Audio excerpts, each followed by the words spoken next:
Este é o único vídeo que precisas de ver para investir em ações individuais. Esta é a minha promessa. Hoje vou mostrar-te como analisar uma empresa como um verdadeiro investidor e mostrar-te o método que me permitiu a mim e ao meu irmão fazer mais de 250 mil euros em lucro a investir em apenas numa única empresa. Vamos usar muitos templates que te ajudam em toda a pesquisa e no final dizemos como podes receber grátis. Portanto, fica até ao final, porque nós na Desconheço fazemos vídeos mais completos sobre os temas financeiros mais importantes da vida dos portugueses. E com mais de 31 mil portugueses a confiar em nós, não vai ser hoje, vamos falhar. A análise fundamental é olhar para a empresa e não só para o preço da ação. É perceber o negócio, os números, a equipa, o setor, os riscos e as oportunidades. É como se fosses comprar uma padaria. Tu não olhavas só para o preço do anúncio. Ias ver as contas, os clientes, a localização, as dívidas, o potencial de crescimento. A maioria das pessoas olha só para o gráfico da ação. Isso é análise técnica. A análise técnica serve para tentar perceber quando comprar ou vender, olhando para padrões de preço. A análise fundamental serve para decidir o que comprar, ou seja, se a empresa é boa ou não. Resumindo, análise fundamental, escolher a empresa certa para investir, com base nos fundamentos do negócio. A análise técnica, tentar acertar no melhor momento para comprar ou vender, olhando para o gráfico. E neste vídeo vamos focar-nos na análise fundamental, porque é isso que separa o investidor do apostador. A maior parte das pessoas que investem em ações em Portugal não faz ideia do que está a comprar. Seguem dicas, modas ou compram só porque ouviram falar bem de uma empresa. Mas investir sem análise é apostar. E, no mercado, quem aposta acaba sempre por perder. Para seres um verdadeiro investidor, precisas de 3 princípios fundamentais. E aprendi estes princípios à custa de erros caros. E quero partilhar contigo para que não cometas os mesmos. Princípio número 1. Faz sempre pesquisa sobre os teus investimentos. Quando comecei a investir, confiei num amigo que me recomendou uma empresa chamada Hit Biologics. Não pesquisei, comprei só porque ele disse que ia subir. A ação só desceu, vendi com prejuízo. Moral da história, nunca invistas sem perceber o que estás a comprar, nem que seja o Papa a dizer que vai subir. Princípio número 2. Confia e mantém-te fiel à tua estratégia. A primeira ação em que tive uma tese clara foi a GameStop. Comprei 100 ações a $3,86, com o objetivo de manter pelo menos, vamos dizer, um ano após a saída da PlayStation 5. Quando subiu para $6 e depois desceu, fiquei tentado a vender e a recomprar mais baixo. Mais tarde, meti uma stop loss e fui, vamos dizer, expulso da posição antes da grande subida que houve. Se tivesse mantido até $50, teria 1300% de lucro. E mais tarde a ação passou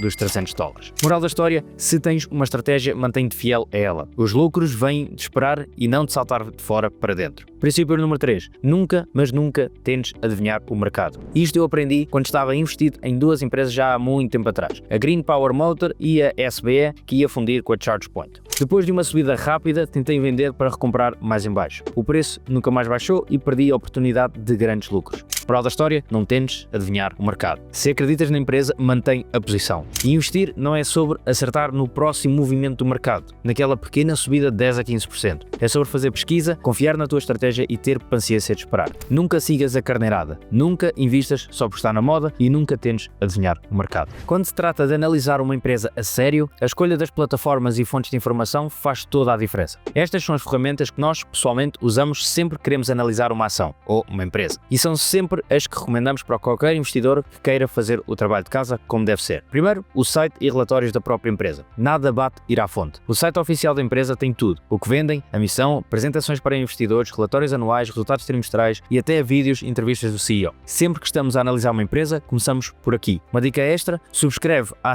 newsletter da secção de investidores e assim recebes notificações sempre que há novidades, resultados ou notícias importantes. Depois temos o Simply Safe Dividends. Se a empresa paga dividendos, este é o melhor site para analisar a estabilidade e o histórico desses pagamentos. Tem um free trial de 14 dias e vale mesmo a pena para veres o payout ratio, o crescimento dos dividendos, o risco de corte. Sempre que queremos saber se um dividendo é seguro, é aqui que vamos ver. Depois temos o Yahoo Finance e o Stock Analysis. Para consultar preços em tempo real, ver rácios como o PE, o Market Cap e ter uma visão rápida das finanças da empresa, usamos o Yahoo Finance e o Stock Analysis. Aqui também podes criar uma watchlist e receber notícias das empresas que segues. Depois temos a Macro Trends. Quando queremos ver dados históricos 10 anos ou mais e comparar com empresas do mesmo setor, utilizamos a Macro Trends. É ótimo para ver evolução de receitas, lucros, margens e outros indicadores ao longo do tempo. Também para ver o número de ações das empresas e a evolução ao longo do tempo também é muito bom e isso vão ver que é preciso mais à frente. Depois temos o Investopedia. Sempre que surge alguma dúvida sobre um conceito ou não sabemos o que significa um termo financeiro, vamos à Investopedia. É literalmente uma enciclopédia de investimentos, ninguém sabe tudo, por isso nunca tenhas a vergonha de pesquisar. Depois, CNBC e Yahoo Finance para a parte das notícias. Para estar a par das notícias notícias do mercado, utilizamos aqui CNBC e Yahoo Finance. No Yahoo Finance temos a nossa watchlist, o que nos permite receber logo as notícias das empresas em que investimos ou que estamos a procurar investir. E a CNBC é ótima para notícias globais e alertas sobre resultados e eventos importantes. Depois temos o Quick FS, ou Quick Financial Statements. Para analisar as finanças das empresas em detalhe, especialmente resultados anuais, usamos o Quick FS. Para resultados trimestrais, às vezes recorremos ao Stock Analysis. Mais à frente no vídeo, quando falamos dos Financial Statements, vamos mostrar como usar Quick FS na prática. Uma nota muito importante, não usamos plataformas que dizem o valor, vamos dizer, intrínseco da empresa já calculado. Preferimos fazer os nossos próprios cálculos, porque assim sabemos exatamente o que estamos a fazer e não dependemos de fórmulas ou dados desatualizados de terceiros. E aqui um bónus, se abrires a conta na XTB com o nosso código, tens acesso a todos os templates e ficheiros que usamos neste vídeo completamente grátis. No capítulo dos bónus deste vídeo explicamos melhor, que é no final do vídeo. Mas que te garanto que não vais querer perder. Agora que já tiramos isto do caminho, vamos entrar na componente mais importante quando investimos em ações, saber analisar uma empresa. Lembra, quando investes em ações individuais, não estás só a comprar um ticker que passa num ecrã. Estás a comprar uma pequena parte de um ativo real, uma empresa com pessoas, produtos, clientes e concorrência. E para te ajudar a fazer isto de forma estruturada e sem deixar nada de fora, criamos um documento exclusivo e vamos partilhar neste vídeo, que é o Guia Prático de como analisar uma empresa em 11 passos. Este documento serve para que qualquer investidor se sinta confiante antes de investir, porque só investe quem sabe exatamente onde está a pôr o dinheiro. Por que deves usar este documento? Primeiro, permite fazer a pesquisa de forma lógica e sequencial, sem saltar passos nem esquecer nada importante. Também ajuda-te a manter a pesquisa organizada ao longo dos anos. Se a empresa mudar, basta atualizares o documento e tens sempre a tua análise em dia. Também dá-te confiança em investir a longo prazo, porque tens tudo documentado e podes sempre rever a tua tese. Dividimos a análise em 11 passos principais. Primeiro, a informação básica. Depois, a empresa, aqui o negócio, a ação, a sua categoria de desempenho, as finanças, income statement, balance sheet, cash flow statement, os rácios financeiros, os dividendos, a avaliação, a tese bullish, dificuldades, investimento e risco e a estratégia. Ao longo desta segunda parte do vídeo, vamos abordar cada capítulo e, para ser mais fácil de aprender, vamos analisar ponto a ponto a empresa Apple, uma empresa fácil de compreender. No final, vais ver o documento todo preenchido e a pesquisa feita do início ao fim. Este vídeo é o mais completo que já fizemos e com o maior número de bónus. Em troca, pedimos apenas que partilhes o vídeo com o máximo de portugueses que queiras ajudar. Antes de mergulharmos a fundo na análise de uma empresa, temos de começar pelo mais básico. É como preencher o cabeçalho de um teste, reunir todos os dados essenciais para sabermos exatamente o que estamos a analisar, que é o nome da empresa, o ticker, a bolsa, em que bolsa está a ser transacionado, o preço atual, o market cap, que é o valor total da empresa na bolsa, e calcula-se multiplicando o número de ações pelo preço de cada ação, 52 semanas o alcance, em que queremos saber o preço mais baixo e o mais alto da ação nos últimos 12 meses, o dividendo e o dividend yield, que vemos se a empresa distribui dividendos, e qual o rendimento destes dividendos e a percentagem destes dividendos. Depois, o setor, em que setor é que a empresa está, o subsetor, que, ou seja, dentro desse setor, algo mais específico, como por exemplo hardware, software, serviços digitais, dispositivos eletrónicos, etc. Onde é que podes encontrar estes dados? Yahoo Finance, investing.com, site oficial da empresa, na secção de investidores. E porque é que isto é importante? Isto vai-te dar uma visão rápida do que estás a analisar. Permite comparar empresas do mesmo setor, depois ajuda a perceber se a ação está perto dos máximos ou mínimos do ano, mostra se a empresa paga dividendos, importante para quem procura este rendimento, e identifica o setor e subsetor para perceber quem são os concorrentes e de onde vêm as receitas. Agora vamos ver o documento preenchido, ou seja, a parte da análise da Apple. Aqui temos já o documento preenchido. Este documento e muitos outros bónus podes receber grátis, fazendo conta na parceira do canal, na XTB, mas mais disso mais à frente. Aqui temos o nome, Apple Inc. Ticker AAPL, na bolsa é a Nasdaq, preço atual $272,41, isto é o preço quando foi feita a pesquisa, market cap 4 trilhões, o alcance das 52 semanas de $169 até $277, ou seja, está muito próximo aqui dos máximos do ano, dividend yield tem dividendo e é de 0,5%, o setor é tecnologia e o subsetor tem vários, que é hardware, software, serviços digitais e dispositivos eletrónicos. Esta é a parte mais fácil da análise, mas é fundamental para começares com o pé direito. Se não percebes algum destes pontos, vê o nosso vídeo sobre como começar a investir, que te vai explicar tudo. Quando analisamos uma empresa, não basta só preencher aqui uma checklist. É fundamental perceber o que significa cada ponto e porque é que procuramos essa informação. E só assim consegues tomar decisões informadas e não investir às cegas. Primeiro ponto, explicação da empresa. Isto é de longe o mais importante. É a capacidade de explicar em poucas palavras e de forma simples o que é que a empresa faz. Se não consegues explicar a uma criança, provavelmente não percebes o negócio. Porquê? Porque se não entendes o que a empresa faz, não devias investir nela. Isto ajuda-te a evitar investir em negócios demasiado demasiado complexos ou que não compreendes. Por exemplo, eu não percebo nada de chips e de coisas dessas, portanto não vou investir individualmente em empresas desse setor. Também não percebo nada de farmacêuticas, não sei o que é que faz uma boa farmacêutica e uma má farmacêutica, não vou investir. Mas se eu quiser estar exposto a este setor, porque vejo potencial, então aí escolho investir num ETF com empresas desse setor, mas não vou arriscar investir na empresa individual. Pois, ponto número 2, a missão da empresa. A missão é o objetivo final da empresa, aquilo que a move e o que pretende alcançar. Por que é que isto é importante? Porque saber a missão ajuda-te a perceber se a empresa tem visão de longo prazo, se está alinhada com os teus valores e se tem um propósito claro. Ponto número 3, situação do setor, se está em crescimento, estagnação ou declínio. Tu tens de perceber se o setor onde a empresa está inserida está a crescer, estagnar ou decair, ou seja, subir, ficar no meio ou a descer. Porquê? Porque o potencial de crescimento da empresa depende também muito do seu setor. Setores em crescimento podem trazer mais oportunidades, mas também mais competição. Setores estagnados podem ser mais estáveis, mas com menos potencial de crescimento. Por exemplo, tu não vais querer estar a investir no setor dos jornais. Até pode haver uma empresa muito boa no setor, mas quase ninguém compra jornais. Pois, ponto número 4, países onde opera. Tens de saber em que países é que a tua empresa ou a empresa que estás a querer investir vende os seus produtos ou serviços. Isto ajuda-te a perceber o potencial de crescimento internacional, a exposição a diferentes mercados e riscos e se a empresa depende demasiado de um só país. Ponto número 5, temos a divisão das receitas. Tens de saber de onde vêm as receitas da empresa, quais os produtos, serviços ou regiões que mais contribuem. Porque se a empresa depende demasiado de um produto, serviço ou cliente, está muito vulnerável. Quanto mais diversificadas forem as receitas, mais resiliente é a empresa. Depois, a competição. Identificar quem são os principais concorrentes da empresa. Isto vai-te ajudar a perceber se a empresa tem espaço para crescer, se está a perder cota do mercado ou se tem uma posição dominante. Ponto número 7 é a vantagem competitiva, também conhecido como o moat. O moat é aquilo que protege a empresa da concorrência. Pode ser a marca, as patentes, tecnologia, redistribuição, etc. Isto é uma vantagem competitiva e sem uma vantagem competitiva, qualquer empresa pode ser ultrapassada facilmente. Criamos empresas com barreiras à entrada para os seus concorrentes. Tal como os castelos tinham os moats, que é daí que vem o nome, aquelas fossas que impediam os inimigos de entrar nas suas muralhas. Ponto número 8, a equipa de gestão. Tens de saber quem é o CEO e o fundador e os principais gestores. Isto é importante porque a gestão faz toda a diferença no sucesso de uma empresa. Uma boa liderança pode transformar uma empresa, uma má pode destruí-la. Porque já Alexandre o Grande o dizia, eu não temo um exército de leões liderado por uma ovelha, eu temo um exército de ovelhas liderado por um leão. E o ponto 9, que é o último, são as observações. É um espaço aqui para anotares tudo o que não encaixa nos outros pontos, mas que é relevante para a decisão de investir, como produtos, utilizadores, novidades, etc. Isto permite registar detalhes importantes, curiosidades ou fatores diferenciadores que podem pesar na tua decisão. E agora vamos entrar na análise da Apple em si para vermos isto tudo em prática. Explicação simples. A Apple é uma empresa que faz e vende telemóveis, computadores, relógios, tablets e serviços digitais como música, armazenamento na cloud e aplicações.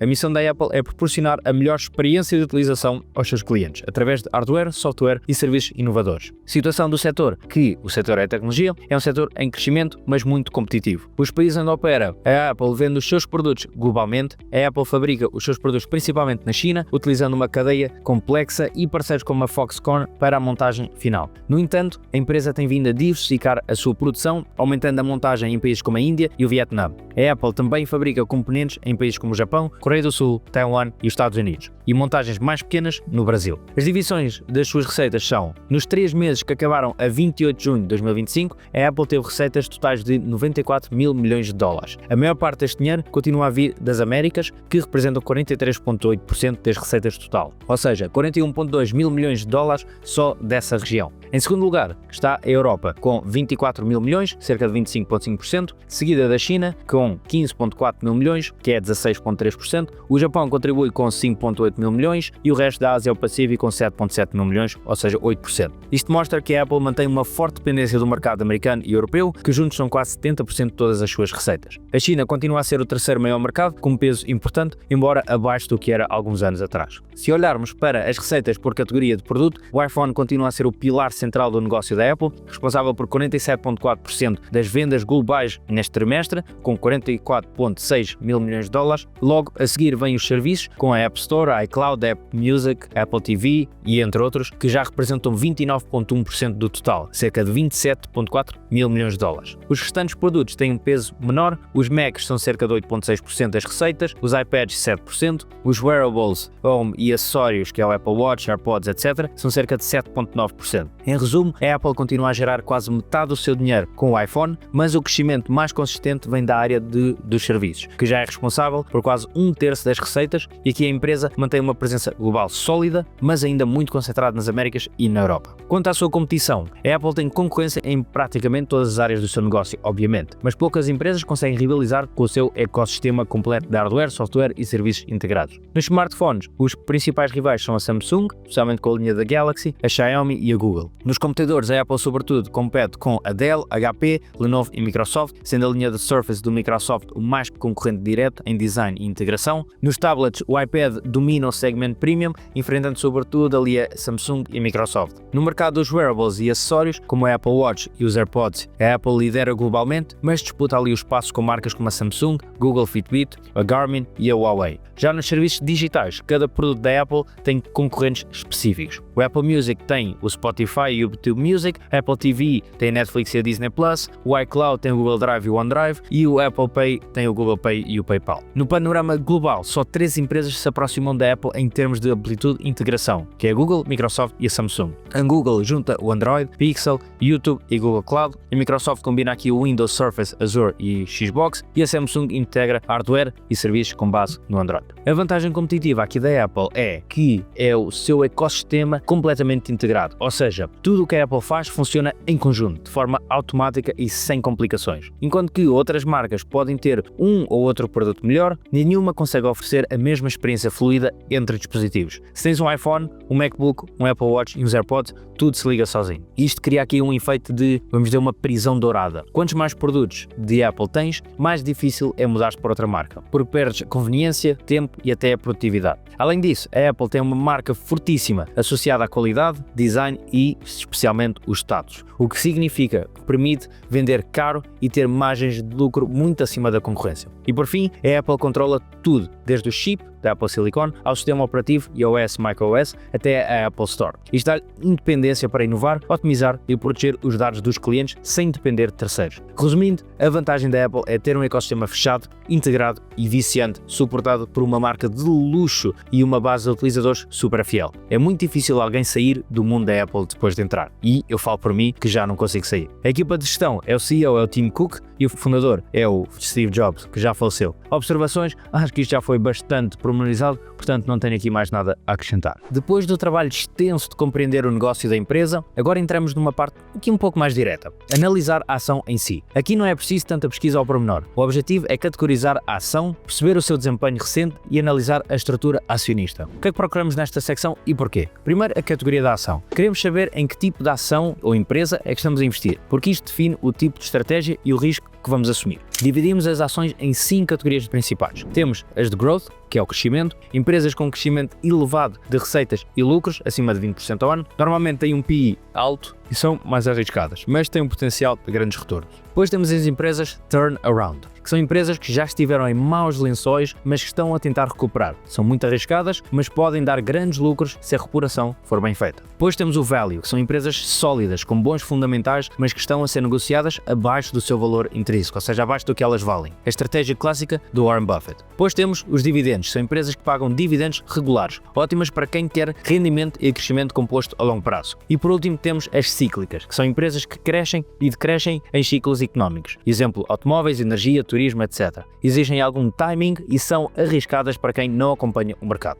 Isto é importante porquê? Porque tu deves saber a categoria para te ajudar a definir uma estratégia, o risco que estás disposto a correr e o que esperar do investimento. Ponto número 2. O desempenho da ação nos últimos 6 meses a 1 ano. Aqui procuramos só ter uma noção do crescimento passado da ação. Resultados passados não garantem resultados futuros, mas ajudam aqui a perceber um bocado do contexto atual. Isto vai-te ajudar a perceber se a ação está em tendência de subida, descida ou estagnada, mas nunca deve ser o único critério para investir. Ponto número 3. Temos a divisão das ações em circulação. Queremos saber quem detém as ações, se são insiders, que são os gestores e fundadores, se são instituições como fundos, bancos, etc., ou são investidores de retalho como eu e tu. Se muitos insiders detêm ações, é sinal de confiança na empresa. Se a maioria das ações está nas mãos da instituição, pode pode haver menos volatilidade, mas também menos potencial de descoberta. A estrutura acionista pode influenciar o poder de decisão e o alinhamento de interesses. É muito bom investir numa empresa que pode estar a começar, não tem muito investimento de instituições e, portanto, se for uma boa empresa e depois é começada a investir pelas instituições, vai dar um salto enorme. Mas agora vamos para o exemplo prático da Apple. Então, quando à categoria da ação, a Apple neste momento é uma empresa bastante estabelecida, com ótimos lucros, o seu crescimento não tem sido suficiente para ser considerada uma ação de crescimento. Neste momento é uma pura value stock, ou pelo menos eu considero uma pura value stock. Desempenho nos últimos 6 meses a um ano, nos últimos 6 meses a ação subiu quase 30%, enquanto no último ano subiu quase 20%. Divisão das ações em circulação. Neste momento, cerca de 64% das ações da Apple estão nas mãos de investidores institucionais. Isto significa que a maioria das ações está controlada por grandes fundos de investimento e instituições financeiras, e isto é um sinal claro de confiança dos tubarões do mercado na empresa. A Apple tem quase 15 mil milhões de ações em circulação, no total são mais de 5.800 investidores institucionais que juntos detêm quase 9,5 mil milhões de ações da Apple. Os maiores acionistas institucionais são o Vanguard Group, o maior de todos, com 1,39 mil milhões de ações, depois a BlackRock com 1,15 mil milhões de ações e a State Street com quase 600 milhões de ações. O facto de muitos investidores institucionais terem ações da empresa garante uma estabilidade muito grande. E Tim Cook tem cerca de 3.280.295 ações da Apple, o que são perto de 900 milhões de dólares investidos na Apple. Se tiveres alguma dúvida mais pormenorizada, aproveita a nossa comunidade, já com quase 1000 portugueses a ajudarem-se, até temos uma categoria apenas para análise de ações. Deixa-me só fazer aqui uma ligeira pausa muito rápida para te contar uma coisa. Se quiseres deixar de andar às cegas com o dinheiro e ter um sistema mensal simples, feito para Portugal, estamos a lançar o FinBuddy. O FinBuddy é uma plataforma onde registras o que ganhas, gastas, deves e tens. Recebes análises mensais automáticas e personalizadas e tens planos de ação claros para atingir os teus objetivos financeiros. E muito, muito mais. Se queres ser dos primeiros a usar, entre na lista de espera no link que está na descrição. E para quem está na waitlist, é avisado em primeiro lugar quando abrirmos as vagas para o FinBuddy, que será dia 25 de Abril, tem acesso ao preço fundador mais baixo e trancado para sempre e todos os bónus que vêm, e recebe no dia do lançamento um bónus exclusivo só para quem está na waitlist. Não é preciso comprar nada, só quem está na waitlist vai receber um bónus completamente grátis só para eles. Portanto, se isso te fizer sentido, clica no link que está na descrição e entra na lista de espera do FinBuddy. Quando se fala em investir em ações, a maior parte das pessoas foge logo dos números. Olham para os relatórios anuais ou trimestrais e parece tudo um bicho de 7 cabeças. Mas a verdade é que, se queres investir a sério, tens de perder o medo das finanças, porque os números não mentem. Porque é que deves analisar as finanças de uma empresa? Isto permite investir com confiança, sabendo que a empresa é sólida e não só uma promessa. Ajuda-te a evitar empresas que parecem boas à superfície, estão cheias de histórias, mas estão cheias de problemas por dentro. E dá-te uma base objetiva para comparar empresas e tomar decisões racionais. Os documentos mais importantes para analisar são o 10K, que é o relatório anual obrigatório para empresas americanas, tem tudo: receitas, lucros, dívidas, riscos e planos futuros. Isto, ao longo deste vídeo, eu vou-me focar mais em empresas americanas, tá? Por isso é que tudo isto é a pesquisa para empresas americanas. Depois, o 10Q, ou 10Q, que é o relatório trimestral para acompanhar a evolução ao longo do ano. Depois temos o MD&A, que é o Management Discussion and Analysis, que é a secção onde a gestão explica os resultados, os riscos e os planos futuros. Depois também temos webcasts e apresentações para os investidores, que são ótimos para perceber o contexto e ouvir a visão da gestão. E para irem buscar esta informação toda, devem ir diretamente às empresas. Basta irem ao site da empresa, fazerem scroll ali até ao final e encontrarem Investors. Aí conseguem aceder à parte de investidores da empresa e ver os 10K, 10Q, MD&A, etc. Onde é que nós fomos buscar esta informação? Os valores que procuramos retiramos do livro que para nós é a bíblia de como analisar finanças de uma empresa. Esse livro chama-se Warren Buffett and the Interpretation of Financial Statements. Este livro explica perfeitamente como analisar as finanças de uma empresa e como é que o melhor investidor de sempre olha para as finanças de uma empresa que quer investir. Foi escrito por Mary Buffett e David Clark. Os valores não se aplicam a todas as empresas, isto é para analisar empresas mais estabelecidas com muitos anos de finanças relatadas publicamente. Uma dica prática: se não quiseres ler relatórios completos, usa plataformas como o Yahoo Finance, Stock Analysis ou o QuickFS para ver os números organizados.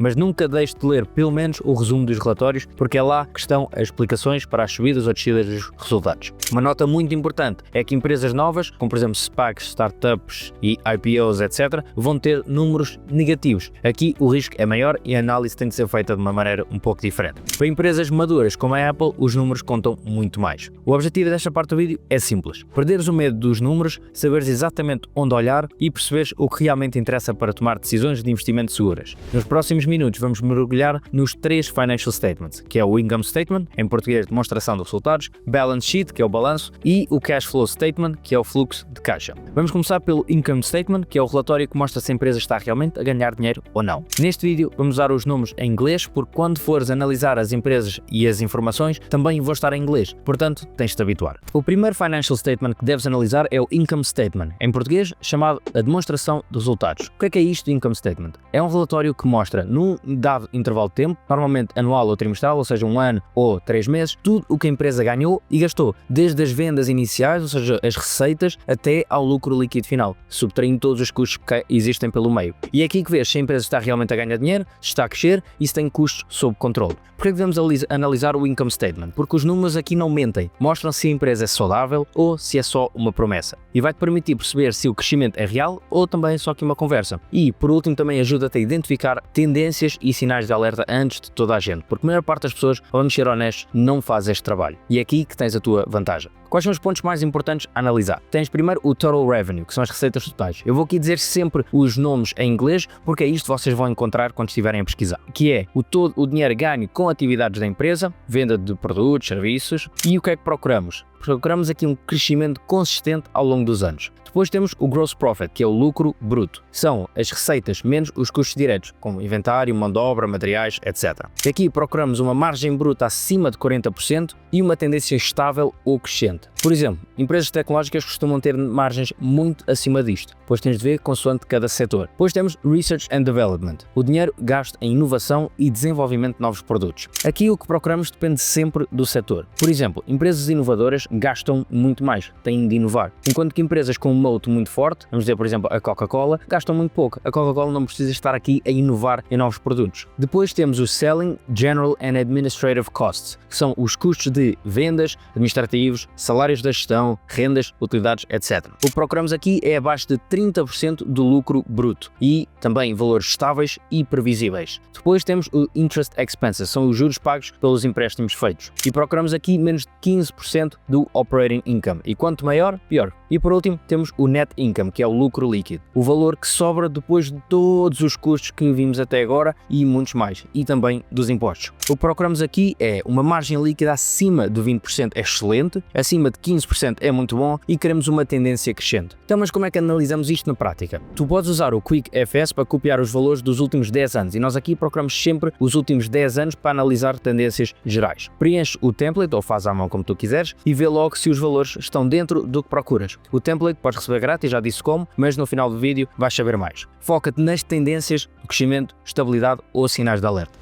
E aqui uma dica, não te deixes enganar por um ano excepcionalmente bom ou mau. Olha para a média e para a tendência. E é por isto que vemos os últimos 10 anos e não só o último ano ou só o ano atual. Mas agora que já sabes o que procurar no Income Statement, vamos aplicar tudo isto à Apple, usando os dados reais dos últimos 10 anos. Para fazeres isto facilmente, basta ires ao QuickFS, como disse, procurares Apple, ires a Income Statement e copiares os valores dos últimos 10 anos para a calculadora que fizemos. Vamos começar com as margens de lucro. A margem de lucro bruta da Apple tem sido consistente, sempre perto dos 40%. Desde 2021 esta margem melhorou ainda mais, chegando quase aos 47% em 2025. Isto mostra que a Apple consegue vender os seus produtos com uma margem muito confortável, que mostra um sinal de uma marca forte e muita eficiência operacional. Depois temos os custos de SG&A, que é o Selling, General and Administrative Costs. Os custos de vendas gerais e administrativos estão bastante baixos, e é isto que queremos. Procuramos sempre valores abaixo dos 30% de lucro bruto. E a Apple tem uma média de apenas 16,05% nos últimos 10 anos, e em 2025 foi só de 14,14%. Isto mostra uma gestão muito eficiente dos custos operacionais. E é sempre bom que os valores dos últimos anos sejam abaixo da média dos 10 anos. Agora passando para os Interest Expenses. A Apple não tem praticamente custos a pagar de empréstimos nos últimos 3 anos. Isto é excelente, porque significa que a empresa não está dependente de dívida para crescer. Depois, a margem de lucro líquida. A margem de lucro líquida da Apple está muito elevada. Em 2025 foi quase 27%. Acima de 20% já é ótimo, como tínhamos visto. Desde 2016, a margem de lucro aumentou de 21% para quase 27%. Isto mostra mostra uma empresa muito saudável e com uma grande capacidade de gerar lucro. Depois temos o crescimento das receitas e dos lucros. Nos últimos 10 anos, as receitas cresceram em média 8,04% ao ano. Os lucros cresceram em média 23,42% ao ano, um valor fortíssimo. O crescimento futuro, vamos ver aqui as estimativas dos analistas. Para 2026, os analistas estimam um crescimento das receitas de 9,89% e dos lucros de 12,04%. Para 2027, as estimativas são de 6,36% para as receitas e 10,03% para os lucros. E, como em tudo, temos de ver os pontos fortes e os pontos fracos. Começando pelos fortes, a margem de lucro bruta consistente e a melhorar, perto dos 47% em 2025. Depois, os custos de SG&A muito baixos, com média de 16% nos últimos 10 anos, praticamente também sem custos de dívidas nos últimos anos, margem de lucro líquida muito elevada e a crescer, de 21% para quase 27%, e o crescimento dos lucros muito forte, média de 23% ao ano na última década. Depois, os pontos fracos. O grande ponto fraco aqui é o crescimento das receitas. Em 2018 e 2021 houve anos muito bons, mas nos restantes anos o crescimento ficou abaixo dos 10% ou até houve quebras de ano sobre ano. Isto pode indicar alguma maturidade do negócio e menos espaço para crescer rapidamente no futuro. Depois de analisarmos o income statement, passamos à balance sheet, que é o verdadeiro raio-x aqui da saúde financeira de uma empresa. E a balance sheet é o relatório que mostra, num momento específico no tempo, normalmente no final do ano fiscal ou de cada trimestre, o balanço entre todos os ativos, que é o que a empresa tem, e os passivos, que é o que a empresa deve. E como é que pode distinguir aqui estes dois tipos? O Robert Kiyosaki, no seu livro Pai Rico, Pai Pobre, explica aqui de uma forma muito simples, que é um ativo é tudo o que faz entrar dinheiro e o passivo é tudo o que faz sair dinheiro. Se pensares assim, nunca mais te enganas. E antes de continuarmos, nem tudo o que está na balance sheet nos interessa. Atenção, não tens de ver tudo ao pormenor. Há umas empresas que interessam mais outras coisas e outras que interessam outras. Mas, para a generalidade das empresas, nós temos aqui os pontos que mais importam, com base naquele livro que vos falei há pouco. Vamos focar-nos nos pontos que realmente importam para perceber se a empresa é sólida ou se está a caminhar para o abismo. E estes são os 11 principais pontos a analisar na balance sheet. Primeiro, cash and cash equivalents, que é o dinheiro e ativos que podem ser convertidos em dinheiro rapidamente. O que procuramos é um valor elevado e uma tendência de crescimento. A empresa deve ter uma, vamos dizer, almofada para se proteger em crises, mas não faz sentido guardar muito dinheiro sem o investir. Tem de haver aqui um balanço. Depois temos o inventário, que é o inventory. São os bens disponíveis para venda e matérias-primas. Procuramos aqui um crescimento alinhado com os lucros. Se o inventário cresce muito sem as vendas acompanharem e o lucro, pode ser um sinal de má gestão. Depois temos os current assets, são os ativos correntes, que é a soma de todos os ativos de curto prazo. O que procuramos aqui é um valor acima dos passivos correntes para termos um current ratio acima de 1. Isto mostra que a empresa consegue pagar as dívidas de curto prazo sem qualquer stress. Depois temos Property, Plant and Equipment, que é o PP&E. São os ativos físicos de longo prazo, máquinas, fábricas, etc. Então, o que é que procuramos aqui? Se a empresa consegue crescer sem precisar de investir muito aqui em PP&E, isto é o melhor, porque empresas como a Coca-Cola não precisam de estar sempre a inovar, por isso têm um PP&E baixo e lucros altos. Depois temos os Total Assets, são os ativos totais, que é a soma de todos os ativos correntes e não correntes, ou seja, de curto e longo prazo. Aqui procuramos sempre acima do total dos passivos, que permite-nos calcular o Return on Assets, que é o ROA, e isto significa quanto lucro por cada dólar de ativos. Aqui o ideal 15 a 30%. Depois temos Long Term Debt, que é a dívida a longo prazo, a dívida que vence em mais de um ano. O que procuramos aqui é que possa ser paga em 4 anos de lucros. Aqui não é mau ter dívida, mas tem de ser controlada. O que nós fazemos é, vemos os últimos lucros da empresa, multiplicamos isso por 4, que é o equivalente a 4 anos de lucro, dos últimos lucros, e vemos se é acima ou abaixo daqui da dívida a longo prazo. Ou seja, se a empresa com lucros de 4 anos consegue pagar a sua dívida. Depois temos Total Liabilities, são os passivos totais, que é tudo o que a empresa deve. O que nós procuramos aqui é que seja inferior ao total dos ativos. Depois temos uma que é o Treasury Share Adjusted Debt to Shareholders. Parece muito complicado. Isto mede se a empresa financia as operações com dívida ou com equity. Procuramos aqui é um valor abaixo de 0,8 para as empresas, exceto as empresas financeiras. Depois temos Shareholders Equity, que é o que sobra depois de subtrairmos os passivos aos ativos. Procuramos aqui um Return on Equity acima de 23%. Depois temos Preferred Stock, que é o capital social com dividendo fixo, sem direito a voto. Procuramos aqui é que preferimos empresas sem Preferred Stock. E por último temos os Returned Earnings, são os lucros acumulados após dividendos e buybacks. Procuramos aqui um crescimento saudável e consistente, idealmente acima de 8% ao ano. Mas eu sei que estes foram muitos outros pontos, mas em resumo aqui temos a balance sheet, mostra se a empresa tem mais do que deve, se consegue pagar as dívidas, se está a crescer de forma saudável e se tem reservas para aguentar crises. É aqui que vês se a empresa é realmente sólida ou se só parece. E agora vamos aplicar isto tudo à Apple e preencher o template na prática. Começando pelos ativos face aos passivos, os ativos correntes da Apple face aos passivos correntes têm vindo a decrescer. Desde 2022, os passivos correntes, que são as liabilities, são maiores que os ativos correntes, que são os assets. No entanto, os ativos totais têm sido sempre superiores aos passivos totais, o que é um sinal de solidez financeira. O crescimento dos ativos totais tem estado estagnado nos últimos 10 anos, o que pode indicar aqui a maturidade do negócio. Depois, a dívida face aos lucros. A dívida de longo prazo da Apple é mesmo muito baixa, com os próprios lucros, a empresa consegue pagar toda a dívida em menos de um ano. Isto é excelente e mostra uma gestão muito prudente. E agora, os pontos fortes e fracos da balance sheet. Primeiro, o Return on Assets, ou ROA, é muito elevado e tem crescido ao longo dos anos. Passou de 16% em 2016 para acima de 31% em 2025.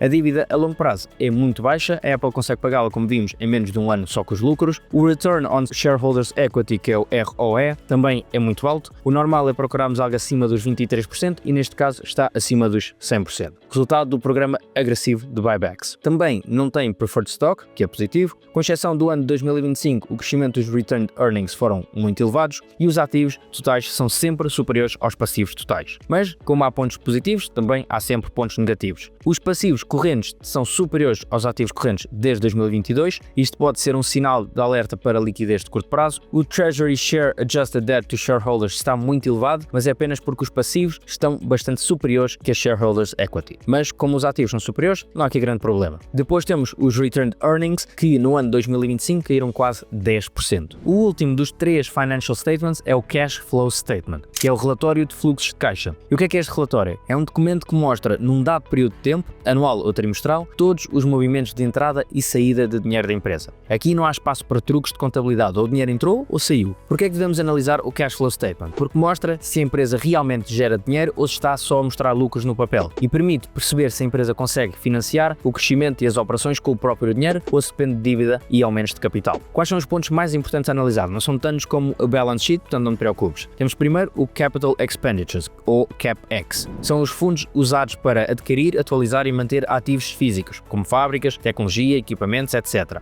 No QuickFS aparece como Property, Plant and Equipment e é um valor negativo, porque são saídas de dinheiro. Portanto, quando copiamos para o Excel, temos de o meter positivo. Aqui procuramos que a empresa não precise de gastar demasiados lucros só para manter os ativos. O cálculo é feito assim: somamos o CapEx dos últimos 10 anos e dividimos pela soma dos lucros dos últimos 10 anos. Abaixo de 50% é bom, abaixo de 25% é ótimo. Depois temos os buybacks, que é a recompra de ações. Se a empresa está a recomprar as próprias ações, é um sinal de confiança e de que está a investir em si própria. Menos ações no mercado é igual às tuas ações valerem mais. Preferimos empresas que fazem buybacks a empresas que emitem mais ações, que vai diluir as tuas. Outros pontos a olhar, mas aqui um pouco menos críticos, são o Cash Flow from Operations, que é o dinheiro gerado pelas operações normais da empresa, Cash Flow from Investing, que é o dinheiro gasto / investido em ativos, e o Cash Flow from Financing, que é o dinheiro levantado ou devolvido a investidores com emissão de ações, dívida e dividendos. Pois, como dicas aqui mais especiais, no QuickFS nem sempre encontras o CapEx detalhado. Podes usar depois o Stock Analysis para ver esses valores. No Stock Analysis, os CapEx também aparecem com valores negativos, porque é uma saída de dinheiro. Mas no template de análise precisamos que seja um valor positivo, portanto basta só tirares ali o menos. Como resumo aqui do Cash Flow Statement,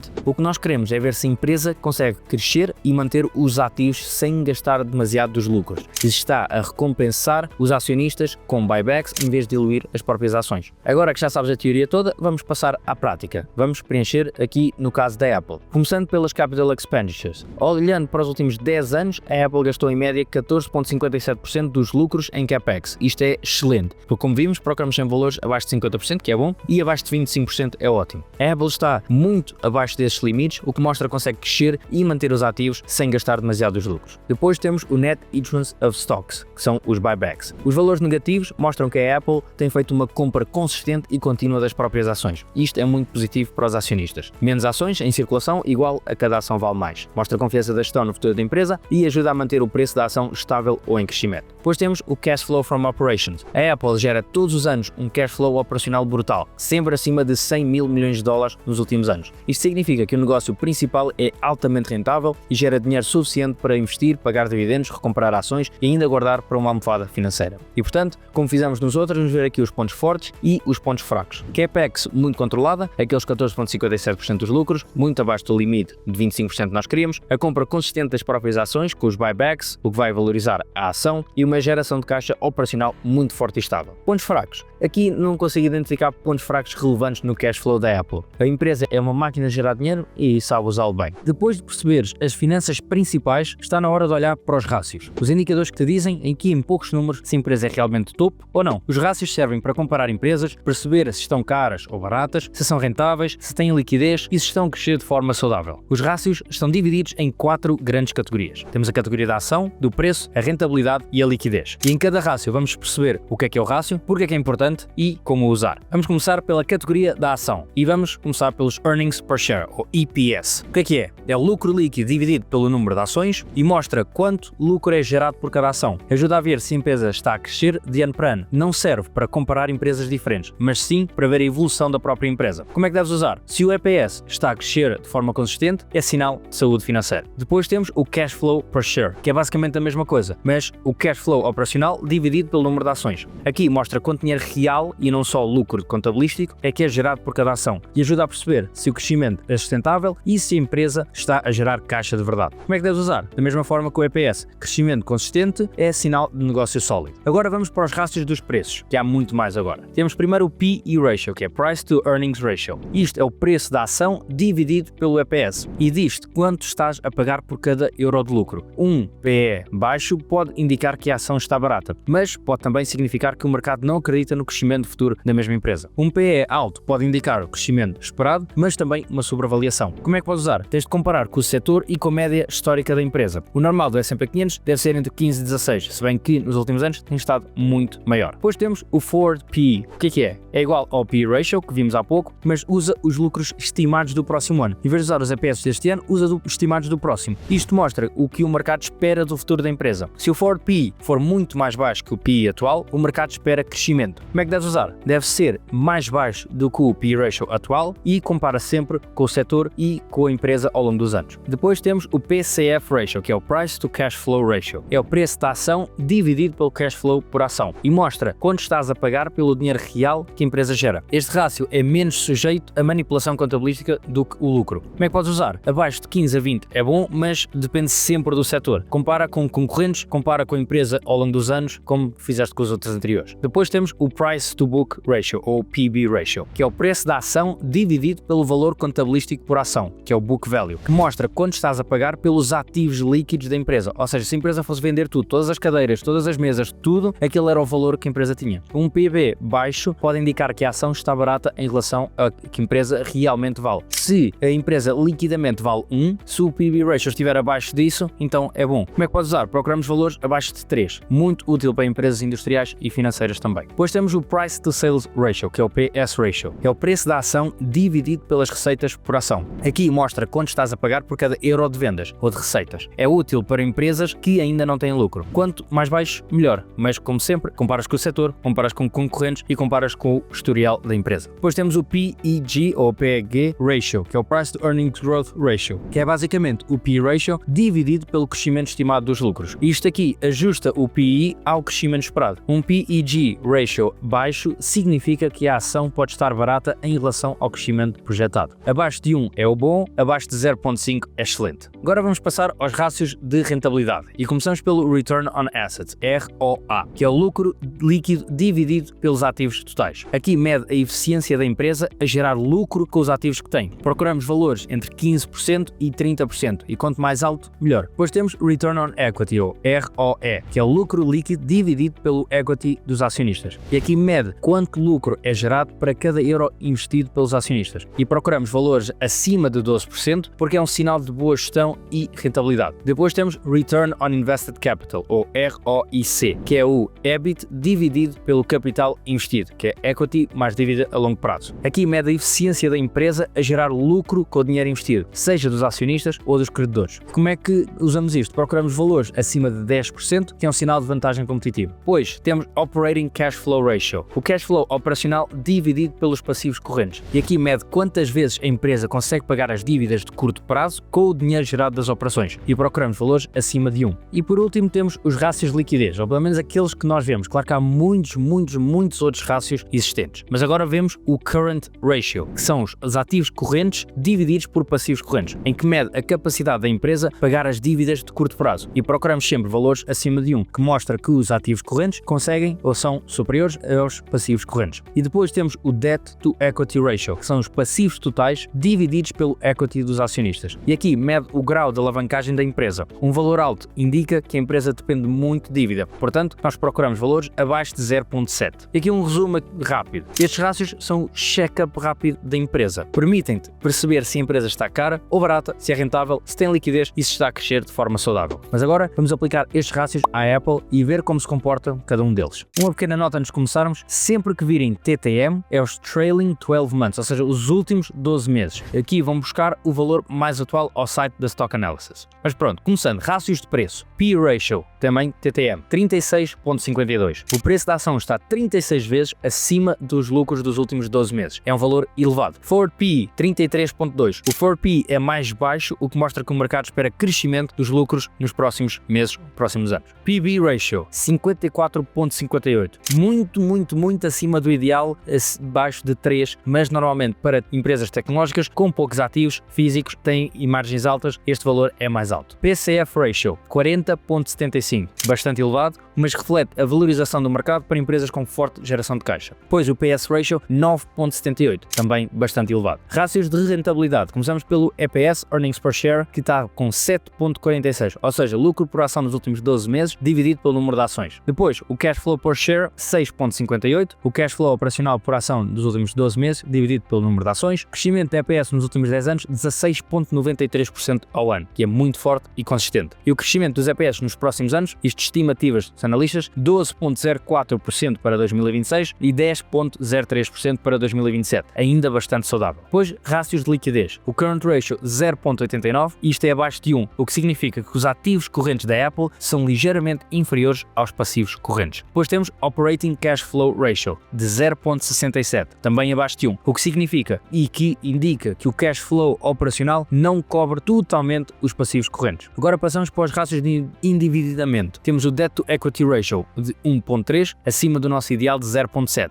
mas aqui explicado pelo programa de buybacks que reduz a equity. A Apple tem muita liquidez e capacidade de pagar a dívida muito facilmente, como vimos na nossa análise das finanças da empresa. Hoje, rácios de rentabilidade, temos o Return on Assets de 31.18%, que é excelente, mostra que a Apple é muito eficiente a gerar lucro com os ativos que tem. O Return on Equity de 151.91%, que é muito acima do normal devido aos buybacks. O valor é distorcido, mas mostra a rentabilidade brutal para os acionistas. E depois o Return on Invested Capital de 66.7%, que é muito acima do mínimo 10% que procuramos. Um sinal de vantagem competitiva e gestão eficiente do capital que tem. Vamos agora a falar de dividendos, um dos temas preferidos de muitos investidores, especialmente quem procura algum rendimento passivo. Por que é que devemos analisar os dividendos? O investimento que paga dividendos é ótimo porque estás literalmente a receber rendimentos passivos, dinheiro que entra só por manteres as tuas ações. Mas atenção, porque investir só porque uma empresa paga dividendos pode ser perigoso se não fizeres a pesquisa certa. Onde é que podemos encontrar informação sobre os dividendos? O melhor site para analisar dividendos é o Simply Safe Dividends, ou pelo menos é o que nós usamos, e tem um free trial de 14 dias. Também podes usar o Yahoo Finance, o Dividend.com ou consultar diretamente os relatórios da empresa. O que é que deves analisar nos dividendos? Primeiro, a frequência de pagamento. Pode ser anual, semestral, trimestral ou mensal. Isto só te diz quando é que vais receber e não se o dividendo é bom ou mau. Depois tens ex-dividend date e a data de pagamento. A ex-dividend date é quem comprar antes desta data recebe o próximo dividendo, e a data de pagamento é quando o dinheiro cai mesmo na tua conta. Depois temos o dividend yield, que é a percentagem do preço da ação que é paga em dividendos por ano. Flutua com o preço da ação, obviamente, e entre 2% e 4% é positivo. Abaixo disso não é muito relevante e acima disso pode ser difícil de manter. Payout ratio, a percentagem dos lucros distribuídos em dividendos. Isto é muito importante. Nós queremos algo abaixo de 60%, porque mostra que a empresa consegue pagar sem problemas e ainda tem espaço para crescer. Se vês um dividend yield alto e um payout ratio baixo, então aí sim, aproveita. Depois, crescimento dos dividendos. Queremos empresas que pagam e aumentam dividendos todos os anos, se esta for a nossa estratégia. O número de anos seguidos a aumentar dividendos é chamado de streak, e mais de 25 anos tornas-te um aristocrata de dividendos. Tu não, a empresa torna-se. E mais de 50, rei de dividendos, pelo menos de acordo com o SimpliSafe Dividends. E o crescimento anual de 1 a 5% é muito baixo, 5 a 10% é moderado, 10 a 20% é alto e 20% é excepcional, mas também muito raro de manter. O resumo do que deves procurar numa empresa de dividendos é, aqui, muito resumidamente, dividend yield perto dos 4% ou mais, payout ratio abaixo de 60%, pagamento e aumento dos dividendos consistente e o crescimento dos dividendos acima de 10% ao ano. Mas uma pequena nota, se a tua estratégia é viver dos dividendos, esta análise tem de ser mesmo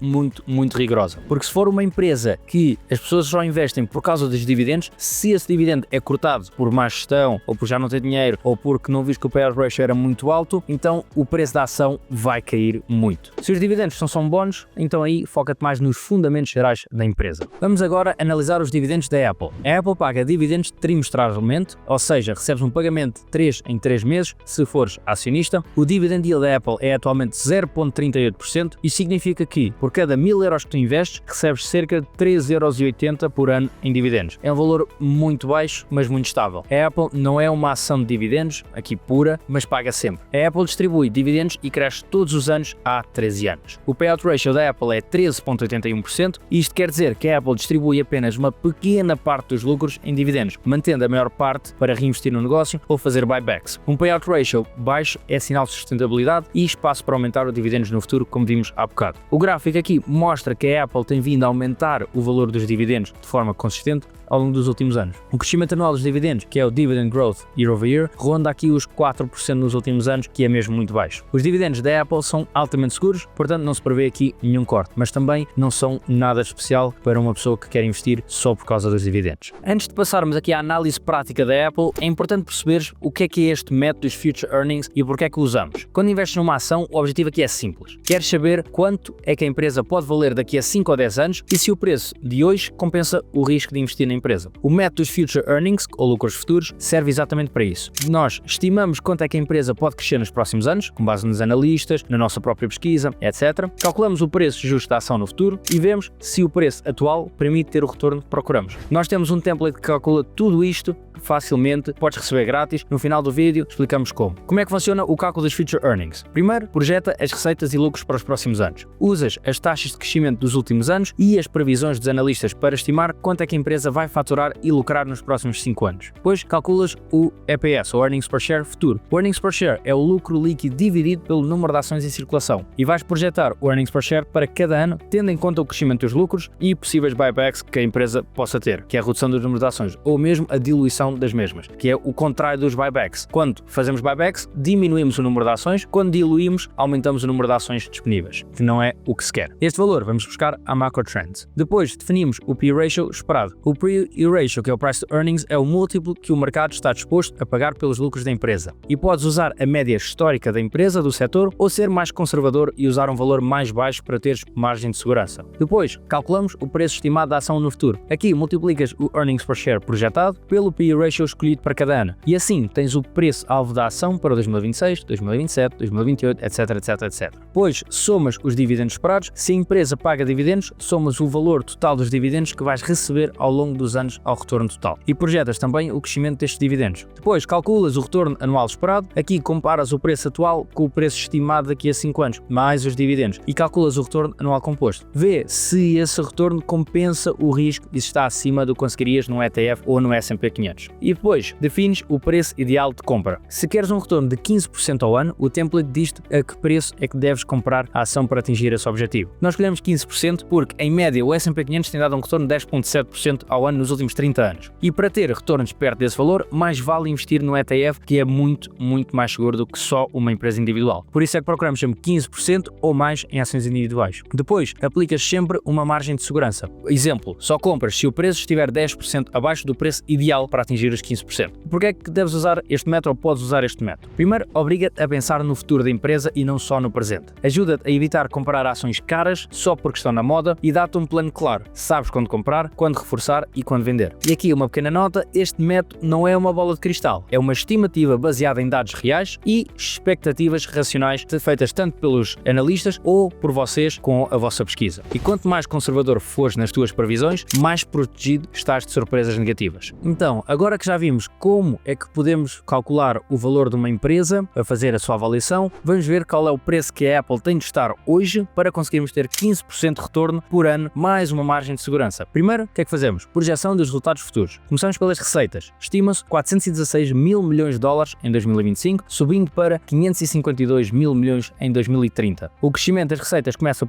nos 6,4% e abranda para 4% ao ano até 2030. Os anos 2026 foi com base nas estimativas dos analistas e a informação está no site da Stock Analysis. Depois, lucro líquido sobe de 112 mil milhões em 2025 para quase 152 mil milhões em 2030, com margens líquidas a estabilizar entre os 26,5% e os 27,5%. Depois temos earnings per share, que cresce de 7,46 em 2025 para 11,60 em 2030, refletindo aqui o aumento dos lucros e a redução do número de ações em circulação. Fiz aqui um cálculo conservador de 2,5% ao ano de buybacks das ações da empresa, que foi o valor mais baixo nos últimos 4 anos, e esta informação está no site da Market Trends. Depois, P/E ratio. Assumimos um P/E ratio de 35 ao longo dos anos, que é o que está agora. Assumindo que o mercado continua a valorizar a Apple como uma empresa de qualidade. Se achares muito elevado, o que pode ser, há um caso para fazer sobre isso, se achares muito elevado, podes mudar e ver os resultados por ti. Depois, temos de fazer o preço estimado da ação no futuro. Então, multiplicando earnings per share projetado pelo P/E ratio, temos o preço estimado da ação para cada ano. 2025, 272,41 $, 2026, 292,68 $, 2027, 321,69 $, 28, 350,32 $, 2029, 373,68 $, e chegamos a 2030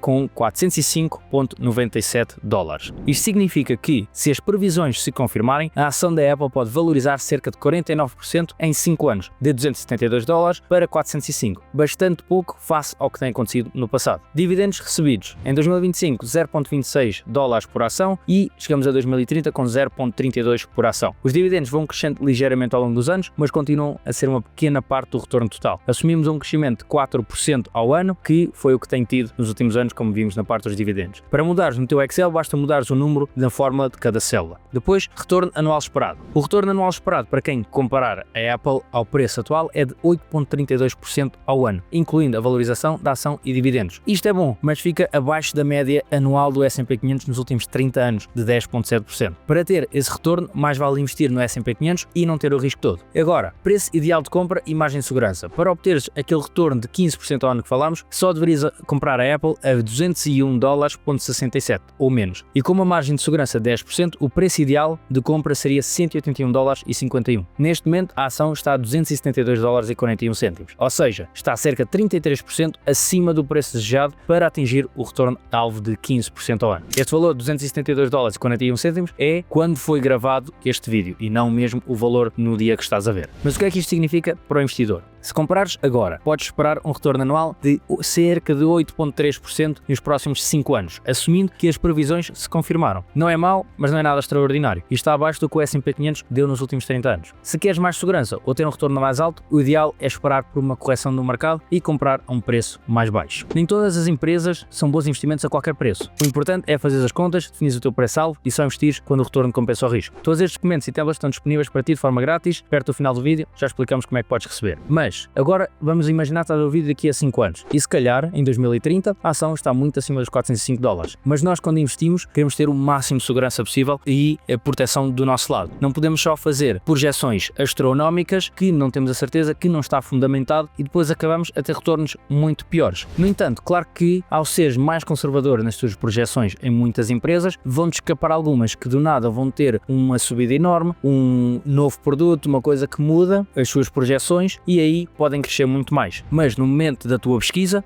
tu estimaste de uma forma conservadora e quando encontrares aquela empresa que tu estimas de forma conservadora que vai ter um bom retorno e consegues ver 15% ao ano, aí sim podes investir e podes investir com força. Se há uma coisa que deves ser capaz de fazer antes de investir numa empresa e no final da tua pesquisa, é escrever a tua tese bullish. Isto é, consegues em 2 minutos explicar a alguém porque é que acreditas que aquela empresa vai valer mais no futuro do que vale hoje. Peter Lynch chama isto o 2-minute drill, que é um pequeno texto direto ao assunto assunto com todas as razões fundamentadas para investir naquela empresa. Não vale dizer o mercado só sobe, ou toda a gente está a comprar, ou o que quiseres. A tua tese tem de ser tua, baseada na tua pesquisa e não só em modas, tweets ou vídeos de influencers. Porque é que deves escrever a tua tese bullish? Primeiro, obriga-te a pensar pela tua cabeça e não seguir a carneirada. Depois, mostra que fizeste a tua pesquisa e sabes exatamente porque é que estás a investir. Ajuda-te no futuro também, quando tiveres dúvidas, porque podes reler a tua tese e lembrar-te do que faz investir naquela empresa. E também, por último, importeste de vender em pânico ou comprar por impulso. Mas atenção, porque muitos investidores perdem dinheiro porque seguem dicas de outros sem saberem o que estão a fazer. O tweet do Elon Musk pode ser só uma piada, mas há quem invista milhares só porque viu alguém falar. Se já chegaste aqui, parabéns, muitos parabéns. Já mostraste que queres aprender a investir a sério. Portanto, agora vamos ao exemplo prático da tese bullish para a Apple. Vamos lá entrar então na tese bullish da Apple, começando pelo ecossistema integrado e o efeito de rede que tem. A Apple tem o ecossistema mais fechado e integrado do mundo tecnológico. Quem entra no mundo da Apple dificilmente sai, e falo por experiência, porque tudo funciona em conjunto e a experiência única é brutal. Isto cria uma barreira à saída altíssima e fideliza milhões de utilizadores. Eu falo por mim, se pegar agora no computador da Windows, apetece-me parti-lo. Depois, a marca premium e a lealdade dos clientes. A Apple tem uma das marcas mais valiosas do mundo, associada à qualidade,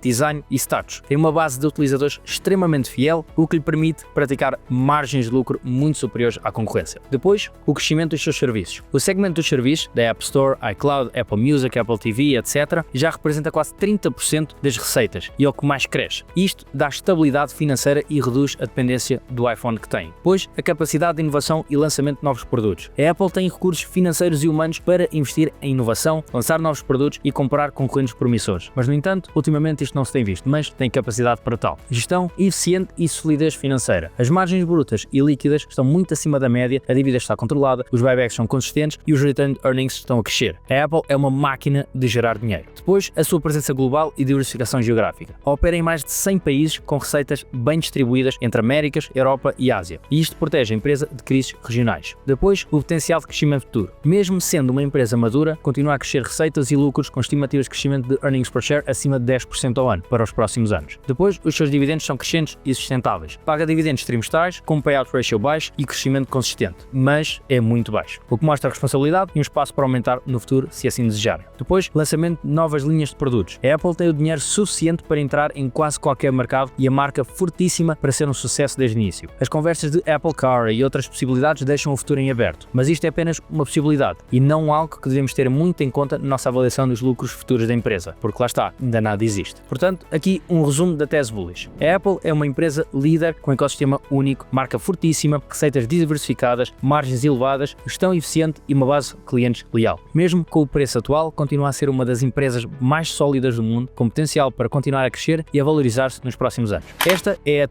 a nossa tese bullish. Sempre que tiveres dúvidas ou o mercado entrar em pânico, voltas a ler este texto e voltas a ver o que escreveste e lembras-te porque é que investiste. Se algum destes pontos deixar de ser verdade, aí sim vais reavaliar a tua posição. Mas enquanto a tese se mantiver, mantens o investimento com confiança. E se a ação baixar muito, mas todos aqueles pontos se manterem na mesma, então se calhar pode ser uma boa oportunidade para investir mais. Não há empresas perfeitas. Quando fazes uma análise fundamental, não podes só olhar para os pontos positivos. Tens de ser racional e identificar todos os riscos e dificuldades que podem deitar a tua tese bullish por terra. A isto chama-se os bear cases. Porquê é que deves identificar os pontos negativos? Porque vai-te proteger de te apaixonares pela ação e ficares cego aos problemas, ajuda-te a tomar decisões racionais de venda em vez de emocionais e permite preparar planos de contingência e saber exatamente o que procurar nos resultados e nas notícias. Como é que deves fazer isto bem? Então, deves ler opiniões contrárias, short reports, porque há sempre pessoas contra qualquer investimento, críticas e notícias negativas. Escreve todos os riscos e dificuldades que podem afetar a empresa e usas estes pontos como critérios para rever ou vender a tua posição se algum dia eles se concretizarem. Nenhuma empresa é perfeita e a Apple, apesar de ser uma das melhores do mundo, não é exceção. Quais são as principais dificuldades e riscos da Apple que identificamos? Primeiro, temos a dependência do iPhone. Apesar da diversificação, quase metade das receitas da Apple ainda vem do iPhone. Se as vendas caírem por saturação do mercado ou por concorrência, o crescimento pode abrandar e o impacto dos resultados é imediato. Depois, tem uma concorrência feroz. A Apple enfrenta concorrentes fortíssimos em quase todas as áreas. Temos a Samsung, a Xiaomi e a Google nos smartphones, Microsoft, Dell e HP e Lenovo nos computadores, Spotify, Netflix, Disney Plus nos serviços digitais, Google, Microsoft e Amazon no ecossistema global. E qualquer inovação disruptiva de um concorrente pode roubar a cota de mercado da Apple. Depois, risco regulatório e pressão política. A Apple está constantemente debaixo de escrutínio por parte de reguladores nos Estados Unidos, na Europa e na China. China, seja por questões de concorrência, da Apple Store, privacidade ou impostos. Mudanças na legislação podem obrigar a Apple a alterar o seu modelo de negócios, reduzir margens ou até separar divisões se ficar demasiado grande. Depois temos a cadeia de fornecimento global. A Apple depende de fornecedores espalhados pelo mundo. Problemas geopolíticos, pandemias, desastres naturais ou restrições comerciais podem inventar a produção e atrasar lançamentos e aumentar custos. Depois, a avaliação elevada. O preço da ação da Apple está historicamente alto em relação aos lucros, que é o P/E ratio acima de 30. Se o crescimento abrandar ou o mercado corrigir, pode haver uma queda significativa no preço. E como vimos, está mais de 30% mais caro do que aquilo que procuramos. A inovação constante necessária. O mercado espera sempre novidades da Apple. Se a empresa falhar em inovar ou lançar produtos que não tenham sucesso, pode perder relevância e a cota de mercado, como tem acontecido. Depois, mudanças de liderança. A saída de Tim Cook ou de outros executivos de chave pode criar incerteza sobre o futuro da empresa e afetar a confiança dos investidores. Pressão sobre as margens. O aumento dos custos de produção, concorrência em preço e pressão para baixar as taxas na Apple Store pode afetar as margens de lucro da Apple.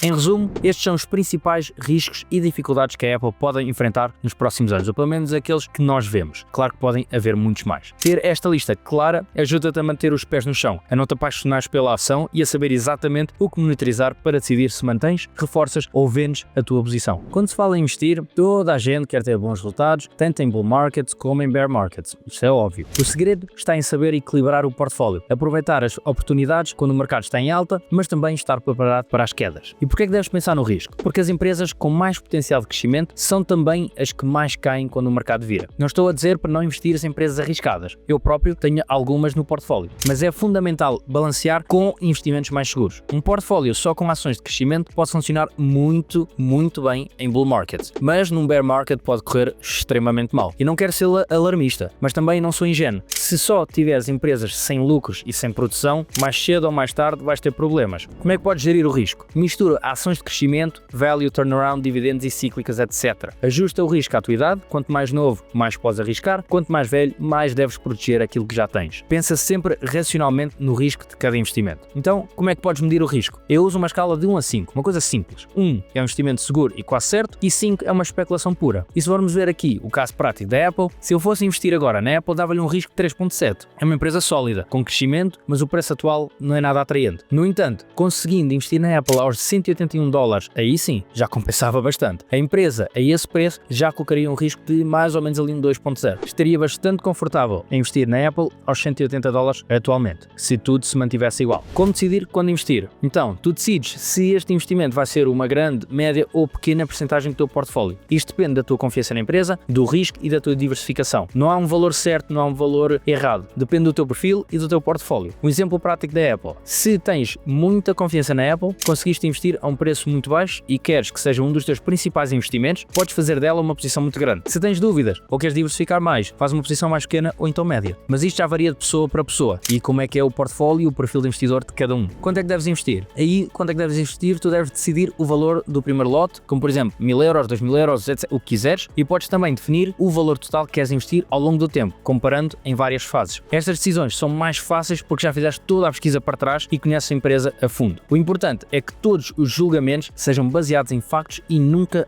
em emoções. Por isso é que escrevemos tudo na nossa pesquisa. Depois de toda a análise, chega à parte de definir a tua estratégia. É aqui que transformas a pesquisa em ação e onde te preparas para agir racionalmente, mesmo quando o mercado tenta puxar para decisões emocionais. E acredita que se vai puxar. Começa primeiro por definir o preço que estimas para a ação daqui a 5 anos, ou 10 se fores mais longínquo. Usa aquele template que usamos na parte da avaliação do retorno do investimento para 5 anos e isto vai servir para teres uma referência clara de onde achas que a empresa pode chegar e no futuro avaliares se a tua pesquisa estava certa ou errada, porque também é importante para depois fazeres mudanças. Se, como no caso da Apple, achas que o preço atual não é atraente, não precisas de investir já. Colocas a empresa na tua watchlist e esperas por uma oportunidade. Neste caso, eu esperaria até aos $180, mas isso é o que eu pessoalmente faria. Depois, pontos de reforço. Deves definir antecipadamente os teus pontos de reforço. Quando a ação desce, a dúvida é sempre vendo ou reforço? Vendo ou reforço? E a resposta depende do quê? A empresa mudou fundamentalmente? A tua pesquisa mudou? A descida é por causa de resultados maus ou é por uma queda geral do mercado? Se nada mudou na empresa e a descida é só do mercado, então reforçar pode ser uma boa opção. Mas não reforces sempre que deste 0.5%. Define pontos claros. Com muito capital, reforça a queda, por exemplo, menos 3%, menos 6%, menos 9%, etc. Com menos capital, se tiveres menos dinheiro para investir, reforças a queda menos 5%, menos 10%, menos 15%, etc. Estás aqui a perceber a ideia, mas isto tens de ser tu a definir. investir. E isto ajuda-te a manter uma disciplina e a não gastar todo o capital logo na primeira queda, porque pode continuar a descer mais e tens de aproveitar. Depois, razões para a venda. Antes de investir, escreve as razões que te fariam vender a ação. Estas razões estão ligadas aos riscos e às dificuldades que identificaste antes. E sempre que sair uma má notícia ou uma ação a cair, consulta esta lista. Vamos, por exemplo, dizer aqui para o caso da Apple: separação forçada das divisões da empresa, envolvimento político excessivo que afeta a reputação e o crescimento, perda da vantagem competitiva, ou seja, do seu moat, e o declínio das receitas durante 3 trimestres nos últimos 2 anos. Estas razões podem e devem ser atualizadas ao longo do tempo. E agora a disciplina e a revisão. Quando o mercado mexer com as tuas emoções, volta à tua pesquisa e à tua estratégia. Se não bate em nenhum dos pontos de venda e está dentro dos pontos de reforço, então mantens ou reforças. Se algum dos critérios de venda se concretizar, então aí tu tens de ser frio e vender sem hesitar. Uma mensagem final: o processo de análise de uma empresa pode ser longo, mas como viste não é complicado. Com prática torna-se cada vez mais fácil e mais rápido e pode ser melhorado. O importante é teres um sistema, seguires a tua estratégia e nunca investires só porque alguém te disse ou porque está na moda. A longo prazo, só quem sabe o que está a fazer consegue investir durante 5, 10, 20, 30 anos com sucesso. Faz este processo ou algo semelhante para várias empresas e depois decides em quais investir. Não investas logo na primeira que analisares. Ao longo do tempo vais ficar muito melhor a analisar empresas e a ver padrões de quais são as boas e quais são as más. Para terminares a tua análise fundamental, é sempre útil guardares anexos e recursos que te possam ajudar a acompanhar a empresa no futuro ou a aprofundar ainda mais a tua pesquisa. E o que é que deves guardar nestes anexos? Apresentações para investidores, Investor Presentations, relatórios anuais e trimestrais, 10Ks, 10Qs, entrevistas com o CEO ou outros gestores que tenhas visto e que tenham sido interessantes, notícias importantes sobre a empresa, fusões, aquisições, mudanças de gestão, processos judiciais, etc. Vídeos e podcasts relevantes sobre a empresa ou o setor que tenhas achado interessantes e links para as melhores fontes de dados, como por exemplo Yahoo Finance, QuickFS, Market Trends, Simplicity Dividends, CNBC, etc, etc, etc. Porquê é que deves guardar estes anexos? Porque permite voltar atrás e rever a tua pesquisa sempre que precisares. Ajuda-te a manter atualizado sobre a empresa e facilita a revisão da tua tese bullish e dos riscos sempre que houver novidades. Uma pequena dica: cria uma pasta no teu computador ou na tua Drive só para empresas que analisas. Guardas lá todos os PDFs, links e notas importantes e, claro, a tua pesquisa. E assim, quando precisares de rever ou atualizar a tua análise, tens tudo à mão. O objetivo é também ires atualizando a tua pesquisa. À medida que os resultados de cada trimestre são lançados, vais atualizando o teu fecheiro e assim tens sempre a tua pesquisa em dia. Se queres levar a tua análise de empresas e o teu investimento em ações para outro nível, temos uma oferta exclusiva só para ti. Nós aqui na Desconheço conseguimos fazer estes vídeos super detalhados e dar estes bónus grátis porque temos ajuda de ótimos parceiros, como é o caso da XTB. Caso contrário, teríamos de cobrar por todos estes documentos e templates e até pelo vídeo em si. Mas nós queremos dar grátis para ajudar todos os portugueses. A única coisa que pedimos em troca é que cries conta na XTB e uses a corretora, porque só assim é que nos permite continuar a dar este valor aos portugueses. E prometemos, não te vais arrepender de usar. Ao abrir conta na XTB pelo nosso link, recebes acesso imediato a todos os bónus que preparamos neste vídeo. O que é que recebes? O e-book de ações individuais do zero à primeira análise. Um guia completo, passo a passo, para quem quer investir em ações com confiança e método, tal como mostramos neste vídeo. Com toda a informação e ainda mais para conseguires seguir de forma muito fácil. Depois, todos os templates que mostramos ao longo do vídeo. Calculadora do retorno do investimento de Future Earnings, para simulares quanto podes ganhar com uma ação de forma realista e fundamentada. O guia de como ler e o que procurar nas finanças de uma empresa. Tem uma explicação simples e direta de todos os pontos-chave nos relatórios financeiros. Uma calculadora e análise das finanças de uma empresa, para preencheres com os dados reais e veres logo se a empresa é sólida ou não. Como analisar investimentos em ações, guia prático, que é o checklist e passo a passo para nunca te esqueceres de nenhum ponto importante que usamos ao longo do vídeo. Depois, como preencher esse guia prático de como analisar os investimentos em ações. Para não teres dúvidas, temos o documento a explicar como preencher cada ponto e todos os documentos preenchidos com a análise da Apple para usares como exemplo. Estes templates e documentos estão todos em anexo no e-book. E se encontrares outro canal no YouTube em Portugal que vos dá todos estes recursos de forma grátis, olha, gostava de saber. Mas então, como é que podes receber os bónus? Como vimos acima, se ainda não tens conta na XTB, abre a conta pelo nosso link que está na descrição do vídeo e vais ser direcionado para uma página onde podes fazer download dos bónus grátis. Há sempre uma maneira grátis de ter os nossos bónus. Se já tens conta de abertura na XTB, então aí podes adquirir os nossos bónus através do link que está na descrição. Mas aí, pronto, aí já vais ter de pagar. Mas podes sempre, sei lá, pedir a um amigo para fazer conta na XTB e ajudá-lo a começar a investir também e ambos recebem os bónus. Chegaste ao fim do processo de análise fundamental e o maior vídeo que já fizemos neste canal, mas por muito.